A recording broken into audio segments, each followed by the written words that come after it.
뻔뻔한 목토파입니다. 구독과 좋아요와 알림 설정, 회원가입 부탁드리겠습니다. 국토교통부 장관 김윤덕 장관과 서울시장 오세훈 시장이 토제 해제 시점을 조율하기 위해서 만났다라는 보도가 터졌었습니다. 2주 만에 비공개 회동을 가졌다고 보도가 나왔었는데 무엇보다도 집값 상승과 안정화 방안 논의가 됐었을 거고요. 가장 초미의 관심사는 일단 서울 일부 지역의 토지거래 허가제 해제 시점, 과연 이게 조율을 한 것이 맞나? 라는 그런 관심이 모아졌었는데, 지금 일단은 토제와 대출 규제 강화 등으로 고강도 압박을 계속해서 지금 가하고 있죠. 그럼에도 불구하고 서울 집값이 좀 눈에 보이게 좀 뚝 떨어져 줘야 하는데, 실질적으로 급매 현장에서는 상당히 스스로 이 자가의 가격 단가를 낮추지 않고서는 빨리 집을 팔질 못하니까 떨어져 나가는 가격 파이는 굉장히 큽니다. 근데 호가세가 워낙에 완강하게 버티고 있어서 서울 집값은 끝내 깃발 꽂는다라는 생각이 계속적으로 이제 남아 있는 거죠. 그래서 이거 그냥 실수요자들까지도 핸디캡을 적용을 받기 때문에 내 집 마련 상황이 굉장히 어려워질 수도 있다라는 차원, 또 그리고 노도강과 금강구는 솔직히 많이 오르지 못했습니다. 오히려 더 떨어지는 어떤 양상도 보였었는데 이거 토제로 딱 묶여 있는 바람에 거의 문제 강남급 규제 아닙니까? 이렇게 되다 보니까 토제 해제 적정한 시점에서 해야 되지 않느냐라는 그런 여론들이 지금 빗발치고 있는데, 그럼에도 불구하고 국토부는 이제 명확하게 명시를 했죠. 서울시와 토제 해제 논의한 바 없다. 지금 10월 15일 날 토제가 발효가 됐는데, 지금 노도강과 금강구는 지금까지 집값이 지지부진, 거의 이제 보합세 혹은 하락세, 마이너스 쪽으로 가고 있는 상황에서 그냥 덜커덕 토제 25개구 안에 아웃이 아니라 인이 되는 바람에 굉장한 어떤 지금 혼란스러운 양상을 빚고 있는데요. 이러다 보니까 이제 토제가 차별적인 어떤 양상으로 좀 가야 되지 않느냐. 집값이 급등한 지역 확실하게 묶고, 그리고 실수요자가 좀 진입할 수 있는 지역은 어느 정도 열어주고, 이런 어떤 논의가 진행이 됐겠죠. 근데 확실한 결정이 안 났으니까 논의한 바 없다라는 입장 분명히 내놨습니다. 확실하게 지금 서울 집값이 지금 한국은행이 기준금리를 계속해서 연속적으로 동결해야 될 만큼 굉장히 민감한 사안이고, 환율 변동성도 크기 때문에 앞으로 부동산 시장의 이 금융적 어려움, 더욱더 압박을 가할 그런 어떤 가능성이 높고요. 그리고 국토부가 이번에 창고를 위장 전입해가지고 주택 당첨된 사람들 무더기로 300건 정도를 또 적발을 하지 않았습니까? 요것도 어찌 보면 지금 이 기존의 부동산 시장 자체가 얼마나 정상적이지 못했느냐를 고스란히 좀 보여주는 그런 민낯입니다. 국토부가 확실하게 좀 더 쪼여가지고 이걸 지금 적발을 해내는데, 이제 경찰 조사 들어가고 또 검찰 통해 가지고 법적인 어떤 판단을 받겠죠. 이런 어떤 사건들과 맞물리면서 과연 토제가 지금 25개구가 묶여 있는 와중에 경기도 12개 지역이고요. 노도강과 금강구가 어느 정도 해제 수순을 밟지 않겠느냐라는 그런 전망도 이제 계속해서 쏟아져 나오고 있는데, 더욱더 한번 지켜봐야 될 것 같고요. 확실한 입장은 국토부는 토제 해제 논의 안 했다는 겁니다. 그래서 일단은 서울 부동산 안정과 주택 공급 확대 논의 차원에서 만난 거다, 이렇게 지금 보도를 하고 있는데, 지금 노도강 사시는 분들은 굉장히 좀 소외감을 좀 많이 갖고 있다라는 그런 또 반론들이 많이 나오죠. 왜냐하면 강남이 20% 정도 올랐을 때는 노도강은 오히려 0%였습니다. 그리고 오히려 마이너스를 찍었을 때가 많았고, 근데 지금 규제는 강남급 규제를 받고 있기 때문에 빨대는 강남에서 딱 꽂아놓고 쪽쪽 그냥 빨아먹고, 노도강은 전혀 이게 빈털털이 아무것도 없으니까 굉장히 좀 민심이 부글부글 끓는 그런 면도 있었어요. 근데 토제 해제가 전격적으로 과연 될까? 지금 10월 15일 날 발효가 돼서 16일 날 이제 적용이 됐는데, 이거 2달도 안 돼서 풀어버리면 상당히 좀 여러모로 좀 혼란이 가중될 가능성도 있겠고요. 또 그럼에도 불구하고 이거 고려하지 않을 수 없는 것도 너무 일괄적으로 토호제를 적용을 했기 때문에 오른 지역은 어마무시 올랐기 때문에 토호제 걸렸다라고 이렇게 이해는 가는데, 오히려 보합이나 또 내림세에 있었던 지역은 서울이라는 이유 때문에 지금 묶여 있는 것 자체가 굉장히 지금 곤혹스러운 어떤 상황이 진행되고 있다. 그래서 지금 노원, 도봉, 강북, 금관구라고 불리는 금천, 관악구로 뭐 가격도 올랐는데 규제까지 받아야 되나? 라는 어떤 반발이 확산되고 있다는 보도도 지금 나오고 있는 상황입니다. 그래서 좀 전에 말씀드린 대로 강남 아파트 뭐 10% 오를 때 강북은 뭐 0.2%, 0.2%도 안 올랐을 거예요. 강북은 거의 마이너스 상황 쪽으로 역으로 가고 있었습니다. 상하위 20% 가격 차가 뭐 역대 최대로 지금 벌어져 가고 있는 거고, 이런 차원에서 지금 이 집값 자체가 양극화로 가는 어떤 극단적 상황을 조금 더 그 거리를 좀 좁혀보고자 하는 어떤 이 방안이 좀 추구가 되지 않을까, 이렇게 한번 생각을 한번 해볼 수가 있겠고요. 강남구가 10% 상승했을 때 노도강은 0%대. 그러니까 상당 부분 뭐 이거는 형평성의 차원을 좀 따져 보자면 뭐 노도강이 굉장히 좀 억울한 면도 분명히 있다고 볼 수가 있겠습니다. 그러나 그럼에도 불구하고 이 노도강 쪽으로 갭2가 좀 만만해 보였죠. 집값이 서울임에도 불구하고 서울 외곽이라는 이유 때문에 갭 투자가 거의 뭐 투기판적 요소로 그냥 득달같이 달려들어서 엄청나게 뭐 세 채, 네 채, 다섯 채 그냥 마구잡이로 사들였습니다. 근데 이제는 이렇게 못하죠. 일단은 이제 규제가 토호제뿐만 아니라 금융규제가 딱 걸려 있기 때문에 소유권 이전을 전제로 해서 이제 전세자금 대출 못 받게, 기본적으로 못 받습니다. 그래서 갭2는 아예 못하기 때문에 노도강을 굳이 토호제로 묶어둘 이유가 없는 거죠. 그러니까 자연스럽게 이제 풀어놔버리면 실수요가 어느 정도 허들이 낮은 노도강 쪽으로 진입할 여유가 있으니까 공급적인 부분도 좀 해소가 될 그런 어떤 여지도 있고요. 또 아예 이제 갭 투자 자체가 대출 규제를 통해서 이제 차단이 됐기 때문에 오히려 풍선 효과라는 건 그닥 그렇게 크게 나타나지 않을 가능성도 높습니다. 현재 가격대를 보시면 노원구가 12월 달 3억 6천 하락하고 있고요. 중계동 2억 6천 하락하고 있습니다. 여기 원래 조금 보합세에서 좀 떨어지는 추세였는데 더 떨어지고 있죠. 그 다음에 도봉구 역시도 북한산 아이파크가 3억 6천 하락하고 삼성 레미안이 2억 9천. 이제 10억이 깨졌고요. 요거 10억도 요즘 깨져야 될 또 공산이 커 보입니다.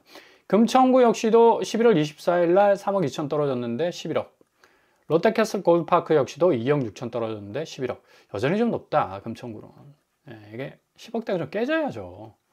관악구 역시도 2억 6천 하락했지만 10억대. 관악우성도 2억 4천 하락했는데 여기는 10억이 깨졌네요.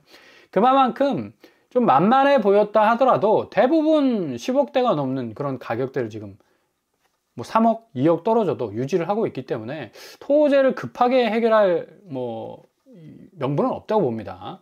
조금 더 눌러서 간다면 이것들 좀 어느 정도 가격적인 이 상한선이 좀 정리가 되면 구로구 같은 경우는 뭐 5억 6천 떨어졌네요.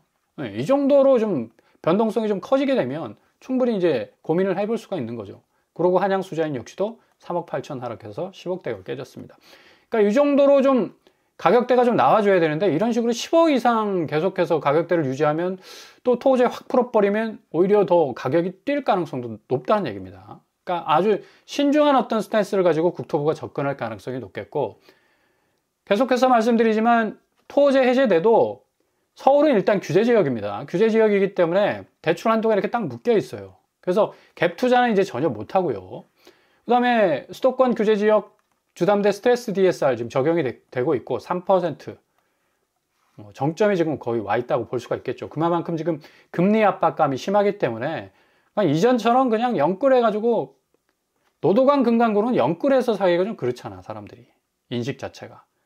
거기 내가 몰빵해가지고 자금 몰아넣어서 그냥 때려 넣으면 그냥 10억, 20억 오른다라고 기대는 못하는 곳 아닙니까? 어느 정도 지금 평준화되어 있기 때문에. 결국 한국이 세계 2위 등극했는데 서울 고급주택 가격 1년 만에 여기가 문제란 얘기예요. 25%. 내년에 또 25% 올라버리면 50% 오르네. 지금도 뭐 가격들이 어마무시한데 이런 것들을 확실하게 좀 마크를 해가지고 결국 집값 자체를 좀 상당히 좀 정상적으로 좀 끌어내려야 할 그런 어떤 공산이 큰데, 지금 노도강 금강구는 어찌 보면 좀 억울한 면도 있어요. 상당히 좀 집값 자체가 그리 크게 오르지 못한 곳인데 강남급 규제를 받고 있다는 것 자체.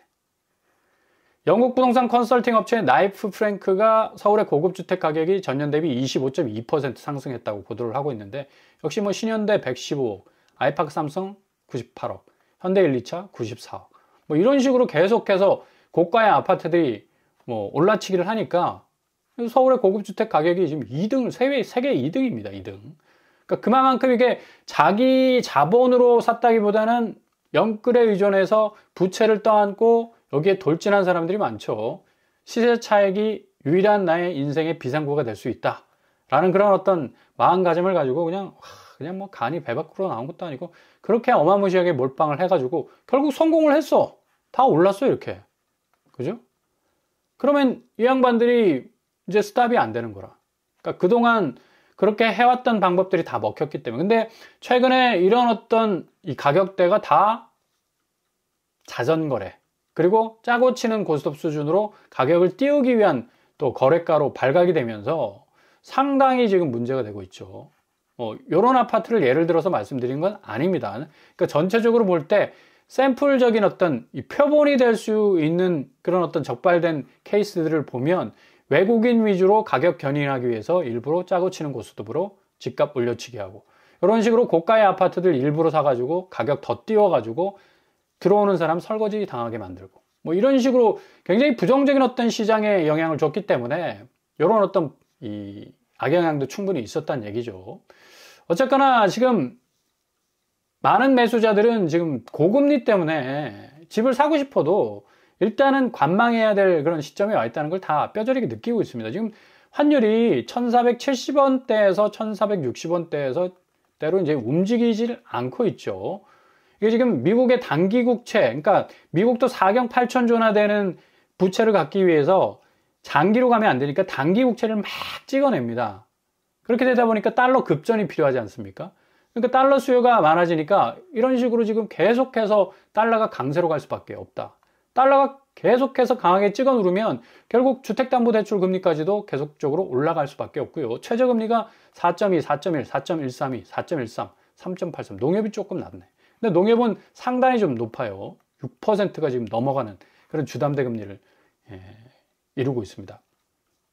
이렇다 보니까 지금 뭐 계속적으로 은행채 급등, 환율이 올라 버리니까 은행들이 자금 조달 비용이 치솟지 않습니까? 당연히 은행채 급등하게 되고, 주담대 금리는 2년 만에 지금 최고치를 찍고 있어요. 기준금리 4연속 동결함에도 불구하고 계속해서 주담대 금리 올라가잖아. 그러니까 한국은행이 지금 정책적 금리 운영을 못합니다. 워낙에 환율 변동성이 커가지고 환율 잘못해서 딱 내렸다가는 그냥 뭐 원화 가치 자체가 완전히 그냥 내리꽂힐 수 있는 그런 위기도 올 수 있기 때문에요. 그렇기 때문에 지금 뭐 주담대 금리 이 압박감 때문에 많은 사람들이 집을 그냥 옛날처럼 그냥 겁 없이는 막 사버렸지 않습니까? 이제는 이게 덜컥 이 상당한 어떤 공포감을 느낄 수밖에 없는 금융시장이 지금 전개가 되고 있는 거고. 오늘 미국의 고용시장 32,000명, November Hiring Shows, 개인적인 어떤 섹터 부분에서 32,000명이 이제 실업 상황이 됐다. 결국 32,000명 고용이 이제 감소가 되는 건데, 요거는 고스란히 이제 12월 10일 날 미국 페드의 기준금리 인하로 갈 수밖에 없는 수순이 지금 벌어지고 있죠. 이렇게 되다 보면 결국에서는 이제 금융시장이 더 산타 랠리로 갈 수밖에 없는, 엄청나게 주식, 비트코인, 금값, 에브리싱 랠리를 이룰 가능성 높습니다. 반면에 한국의 아파트 시장은 이거는 뭐 전후좌우로 다 꽉꽉 규제로 막혀 있고, 기본적으로 돈은 안 흐르고, 또 유입되는 자금들은 금리 걱정 때문에 이쪽으로 가지 아파트 시장 쪽으로는 안 간다는 얘기입니다. 그만큼 지금 호재가 깔려 있어요. 그래서 90%에 가까운 미국 기준금리 인하 가능성 굉장히 높아 보이고, 그래서 다우와 나스닥이 S&P 500이 지금 뭐 보합 수준이지만 산타 랠리로 가는 어떤 대장정에 지금 초입에 와 있다라고 볼 수가 있겠습니다. 국내 금도 지금 뭐 오르고 있고요. 모든 자산이 지금 비트코인도 거의 1억 2천까지 그냥 헤매다가 헬이 왔었죠. 거의 지옥 수준이었는데 이제 1억 4천까지 뭐 부쩍 회복하고 있습니다. 이게 1억 7천 금방 가죠, 이러면. 산타랠리 타면서 본래의 모습으로 리셋되지 않을까라는 그런 가능성도 있어 보입니다. 지금 오늘 코스피는 외국인이 빼고 있고 코스닥 역시도 반대로 개인이 빼고 있지만 역시 이런 훈풍들은 무시하지 못한 부분들이 많기 때문에 상당히 코스피 시장 4,000피를 찍고 있는데 5,000피로 갈 수 있는 또 디딤돌로 또 작용할 가능성도 많고요. 어쨌거나 저쨌거나 지금 1,470원에 이르는 이 환율 변동성은 앞으로 아파트 거래량을 더욱더 내리꽂힐 수밖에 없게 만드는 금리의 압박감, 그리고 금융적인 부분에 있어서의 대출 규제 때문에 상당히 어려운 국면에 접어들 가능성 높다. 그래서 가격 조정기 뭐 계속해서 나발을 불어댔지만 결국에 가서는 급격한 단가 조정이 올해 말이나 내년 상반기를 통해서 계속적으로 진행될 가능성 높다는 얘기입니다. 1번이 지금 변수죠. 초기 킨리, 조쇼, 그러니까 장기 금리, 장기 국채 금리, 10년물을 말을 하고 있는데 주 하치 지낸 불이 1.9% 달, 1.9% 정도로 지금 올라치고 있다. 왜 그럴까요, 이게? 국채 금리가 지금 들썩들썩 거리는 이유가 지금 일본이 금리를 인상하겠다. 그러면 엔캐리 트레이드 청산이 우려가 되기 때문에 사람들이 국채에서 돈을 빼버립니다. 그러면 국채 시장, 국채 가격이 떨어지게 되지. 그러면 금리는 어떻게 됩니까? 올라가 버리게 되네요. 그러니까 이런 어떤 변동성이 또 하나 딱 도사리고 있어요.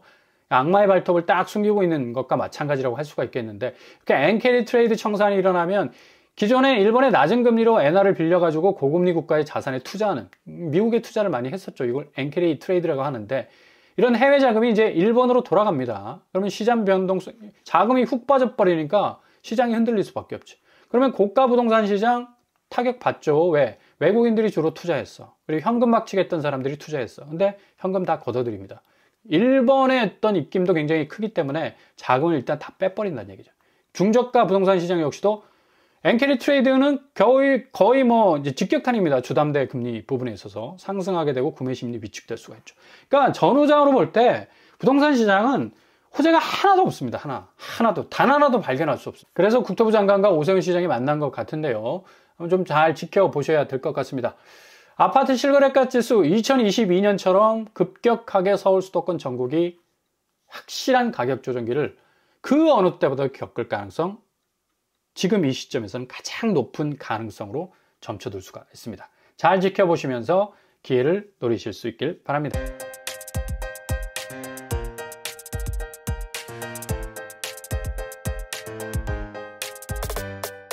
오늘 부동산 캐릭터처, 오늘 국토부 발표처럼 토제 해제는 논의된 바 없다라고 이렇게 밝혔습니다. 근데 지금 노도강 금강구 좀 분위기가 좀 들썩들썩거리는 그런 어떤 분위기. 결국 집값이 들썩들썩거리는 게 아니라 심리가 좀 들썩들썩거리죠. 좀 소외감이라 할까. 서울에서 그렇게 주택 가격이 오르지 않았는데 오히려 강남급 규제를 받고 있기 때문에 상당히 좀 억울한 면도 있을 겁니다. 이런 부분을 아마 감안하지 않을까라고 한번 예측을 해볼 수가 있겠고요. 그리고 금융시장의 대변동에 의해서 어쨌거나 저쨌거나 뭐 아파트 시장은 상당히 연말과 내년 상반기를 통해서 엄청난 변동성을 겪을 가능성이 그 어느 때보다도 높다고 할 수가 있겠습니다. 잘 지켜보시면서 골든타임 잡아나가실 수 있길 바랍니다. 오늘도 응원합니다. 항상 여러분의 길이 꽃길만 되실 수 있길 바랍니다. 자, 오늘 뻔뻔한 복덕방 마치겠습니다. 구독과 좋아요 부탁드립니다. 감사합니다.